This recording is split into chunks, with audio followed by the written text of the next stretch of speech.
Vous êtes de milliers à nous suivre de partout dans les 4 coins du monde. Bonsoir et bienvenue à tous dans cette nouvelle édition du journal, dont voici le principal articulations. La direction de la morgue centrale de Kinshasa procédera incessamment à l'inhumation de corps abandonnés dans toute le morgue de la ville-province de Kinshasa ainsi que de Mornay. Vous suivrez la lecture de ces communiqués dans le développement de ces journaux.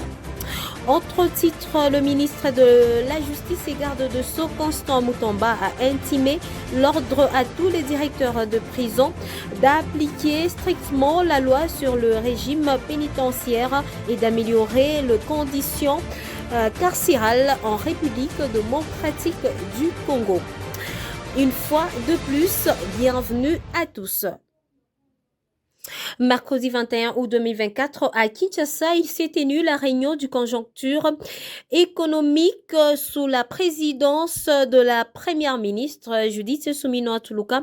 Le gouvernement a tablé sur 3 points essentiels, notamment les mesures engagées pour soutenir les opérateurs économiques dans le région en proie de la guerre et à l'instabilité, l'exécution du budget d'investissement pour le restant de l'année ainsi que la bonne exécution de la paye du secteur public. Le détail. D'après le compte-rendu de cette réunion fait par le vice-premier ministre en charge de l'économie nationale, Daniel Mukoko Samba, le gouvernement prépare des mesures d'allègement fiscaux et autres fiscalités à accorder aux entreprises et populations se trouvant dans les provinces victimes d'agressions rwandaises, à savoir le Nord Kivu, le Sud Kivu, le Maniema et celle de la Grande Orientale. Parmi les propositions de la commission tarifaire, l'on note de mesures telles que la suspension de missions de contrôle sur place pour une durée de 12 mois au niveau national et provincial, la surséance de mesures de recouvrement forcé en cours pour une durée de 12 mois en faveur des entreprises directement touchées par le conflit, faciliter le paiement par échelonnement pour une durée de 12 mois des impôts établis par l'administration, adaptation des horaires d'ouverture de frontières congolaises à celles de frontières ougandaises, implication de gouverneurs militaires en vue de démantèlement de barrières illégales et la lutte contre la tracasserie, etc.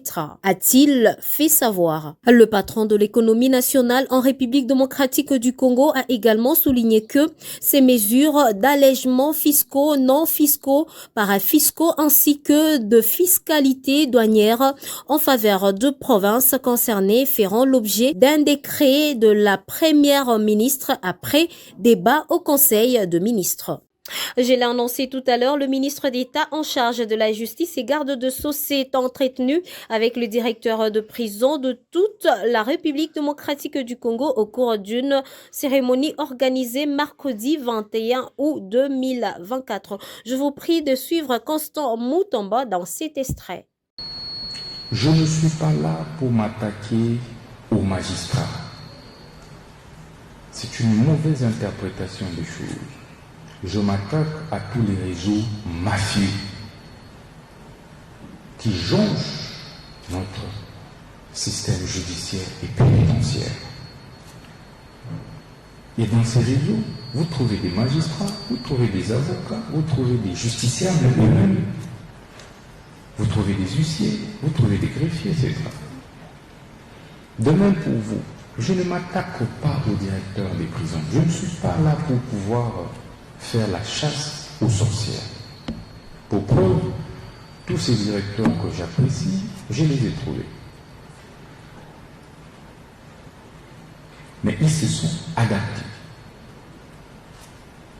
J'ai donné instruction que plus aucun prisonnier n'est pas soumis à même le sol. Et ça doit être clair. Plus aucun prisonnier. Puisque je sais quelle enveloppe l'État met à votre disposition. Au lieu de pouvoir faire l'opération retour, je ne suis pas là pour des opérations retour. Il faut plutôt faire quoi? Améliorer les conditions de détention. Je vous attends là.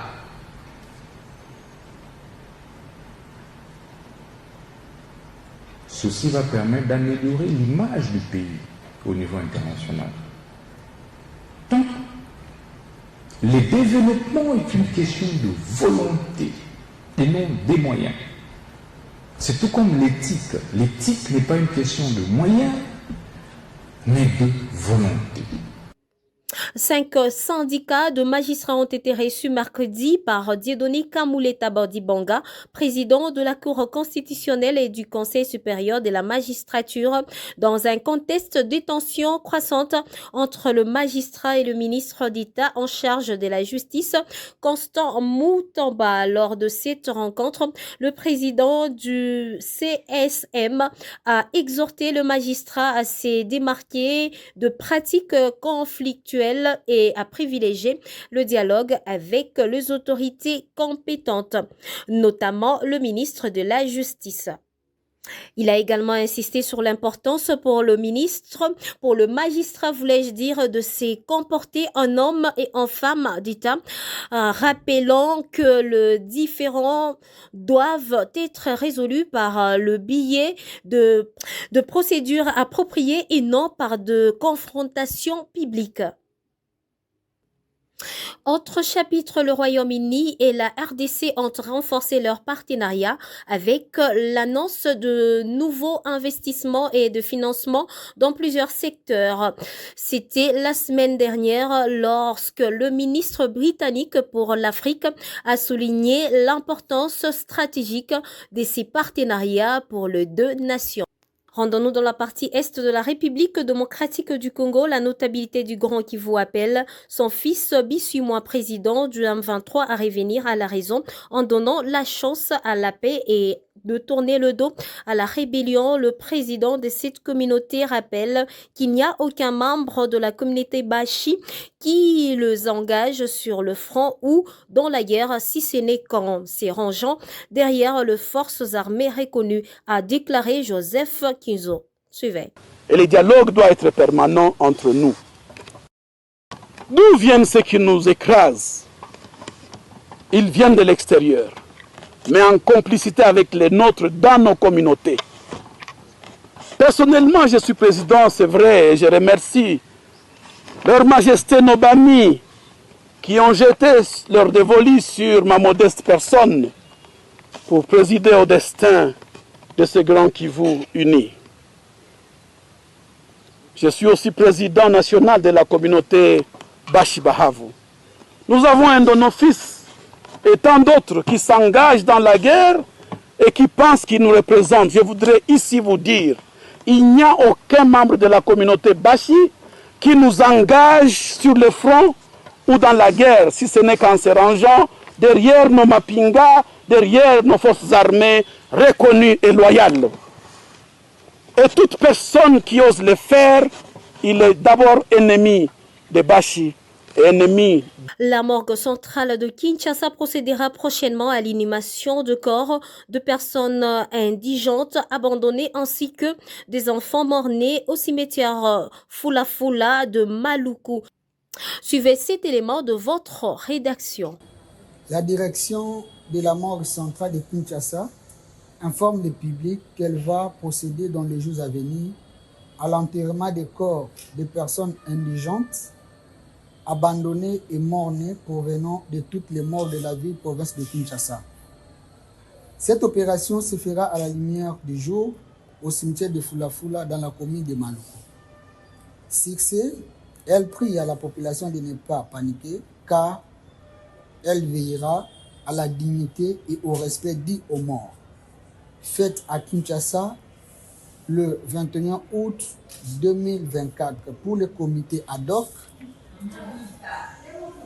Maître Ben Bonginda pour le compte de la cage, M. Ami Gongonde pour le compte de BCNDH, Maître Bopol Moupemba ICDH, parquet de grande instance de Kinshasa Gombe, Kontonko Luseba, parquet de grande instance de Kinshasa Matete, Gombe, voulais-je dire. Parquet de grande instance de Kinshasa, Matete. Kandoulou, Kabemba, Roger. Division urbaine des droits humains de Kinshasa, Kinvita, Kenda. Division provinciale de la santé, Pimanciema, Henri. Division provinciale de l'intérieur, Isomi Ebunki, Stani, Staley. Anervi de Kinshasa, Jean-Louis Bakonga. Pour la morgue centrale de Kinshasa, Mbo Mbaka Justin. Ngufulu Labi. C'était le journal de la rédaction. Merci à tous de l'avoir suivi. Merci également à Steve Micha pour sa réalisation technique. Merci à Christian Mouchampa pour la coordination générale. Devant ces micros, c'était Gracia Akilimali et à très vite.